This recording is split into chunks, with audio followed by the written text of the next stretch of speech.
বাড়ি ৮ টমেটো চাষ করছেন, কিন্তু জানেন না আগে চারা লাগাবেন না আগে মাচা দিবেন। ভুল সিদ্ধান্ত নিলে ফলন অর্ধেক কমে যেতে পারে। আজকের ভিডিওতে আমি দেখাবো সঠিক নিয়ম, যা 99% কৃষক হয়তো জানেন না। আসসালামু আলাইকুম, আপনারা দেখছেন JNA অ্যাগ্রো থেকে সরাসরি আমি দেখানোর চেষ্টা করতেছি। আজকে আমরা আলোচনা করব বাড়ি ৮ টমেটো চাষের একটি গুরুত্বপূর্ণ বিষয় সম্পর্কে। আগে কি করবেন, চারা লাগাবেন না হলো আগে মাচা তৈরি করবেন? সমস্যা কোথায়? অনেকেই প্রথমে চারা লাগিয়ে দেন, তারপরে গাছ বড় হলে মাচা তৈরি করেন, কিন্তু এতে বড় ধরনের সমস্যা সৃষ্টি হয়। এতে যে সকল সমস্যা সৃষ্টি হয় সে সম্পর্কে যদি একটু কথা বলি, তাহলে হলো গাছের শিকড় ক্ষতিগ্রস্ত হয়, গাছ হেলে পড়ে বা ভেঙে যায়, ফুল ও ফল ঝরে যেতে পারে, রোগের আক্রমণ বাড়ে, ফলন কমে। সঠিক উত্তর হচ্ছে আগে মাচা তৈরি করবেন, তারপরে চারা লাগাবেন। কারণ শুরু থেকেই যদি গাছ সাপোর্ট পায় তাহলে গাছটা তাড়াতাড়ি বড় হতে পারে, শিকড়ের কোনো ক্ষতি হয় না, গাছ সোজা এবং সুস্থভাবে বেড়ে উঠতে পারে, ফলন বেশি এবং ভালো মানের ফল হয়ে থাকে। মাচা তৈরির নিয়ম আপনারা ভিডিওতে যেরকম দেখছেন এই প্যাটার্নের মাচা এভাবে আপনারা করে দিতে পারেন। বাড়ি ৮ জাতের যে টমেটোটার মাচা তৈরির সহজ উপায় হচ্ছে বাঁশ বা খুঁটি ব্যবহার করতে হবে। এরকম করে বাঁশ বা খুঁটি ব্যবহার করতে পারেন।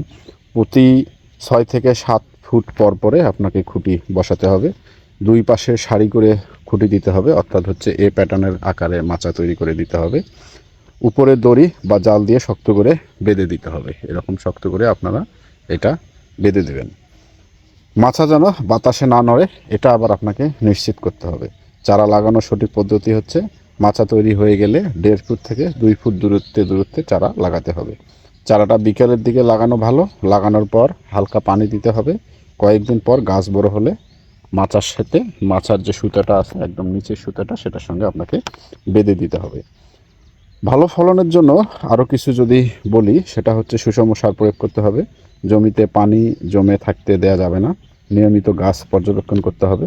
পোকামাকড় দেখলেই এটা দ্রুত ব্যবস্থা নিতে হবে। অর্থাৎ এই প্যাটার্নের যে মাচাটা আছে এইটা যদি আপনারা আগে এইভাবে সুন্দরভাবে করে দেন, তাহলে খুব সহজেই আপনাদের হলো এই চারাগুলো এখানে বেড়ে উঠবে।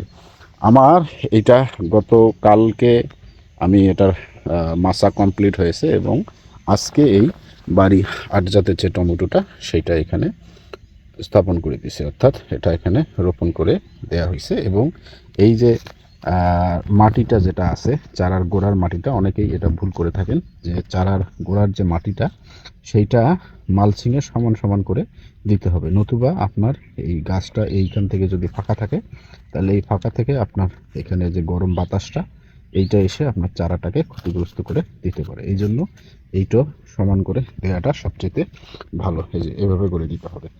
গাছগুলো আমি আজকে লাগিয়েছি এবং লাগানোর পরে কার্বন ডাইজিং গ্রুপের ছত্রাকনাশক দিয়ে এখানে স্প্রে করে দেয়া আছে। কাজেই চারা পচনের যে সমস্যাটা বা চারার যে গোড়া পচা রোগটা হয়তো এটা আক্রমণ এখানে নাও করতে পারে। এখানে একটা সুন্দর সাপোর্ট দেয়া আছে, চারাগুলো একটু বড় হলেই এখানে এই সাপোর্টটার সঙ্গে বেড়ে উঠবে। তো এই মোটামুটি। তা আগে যদি আপনারা হলো মাচাটা রেডি করতে পারেন, মাচাটা রেডি করে তারপরে যদি আপনারা চারা লাগান তাহলে এটা সবচেয়ে ভালো হবে এবং এখান থেকে আপনার ভালো একটা ফলনও পাবেন। এটার আরও একটা প্রবলেম বলি, এই গাছটা যখন আপনি লাগাবেন, গাছটা লাগানোর সাথে সাথেই যদি এই সুতাটা টান দেন তাহলে অনেক সময় দেখা গেল যে এই সুতাটা এই গাছটাতে লেগে হয়তো গাছটা ভেঙে যেতে পারে। টমেটোর গাছ খুবই নরম এবং খুব সহজেই এটা ভেঙে যায়। কাজেই আগে আপনারা মাচা তৈরি করে তারপরে হলো টমেটোর চারাটা লাগাবেন। তো এই ছিল আজকের মোটামুটি ভিডিওটি যদি ভালো লেগে থাকে বা যদি কোনো কিছু তথ্য আপনার হলো নতুন মনে হয় তাহলে ভিডিওটি শেয়ার করে দেবেন, লাইক কমেন্ট করবেন।